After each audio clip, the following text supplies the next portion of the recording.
गाव के पछि मावाएक डोमिनी डोमा सेसु नावेलिए डोमा राजा के मुहावा नाही देख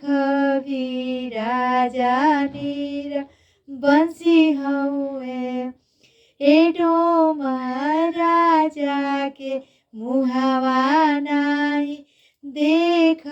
भी राजा नीर बंसी हुए एतना वचन राजा सुनेले सुनाइन पावेले राजा गोडे मुडे तानेले रेच दरिया सुतेले गज ओ बराय घर में से निकलेली रानी झाझरा पनिया लावेले राजा उठी राजा करी दतु वनिया सएर कर जाइबी कैसे में उठी रानी हमहु सएर कर जाइनुए रानी डोमिनी बोले लेवी रहिया त राजा नीर बंसी हुए इतना वचन रानी सुनेली सुनाइन पावेली रानी हाथवा के लेलियाली जलवा सुरुज गोड़ावा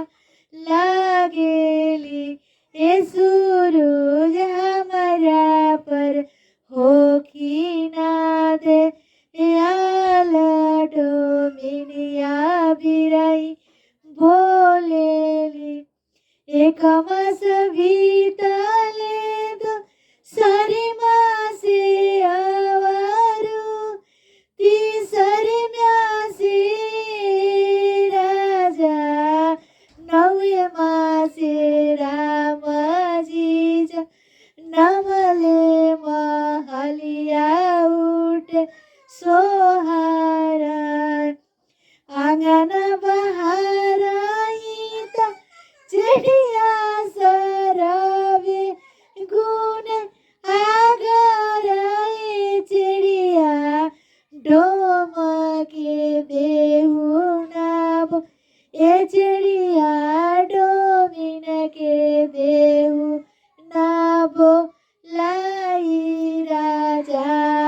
तो हेबो लावेले एतना वचन डोमिन सुनेली थारा थारा काबेली राजा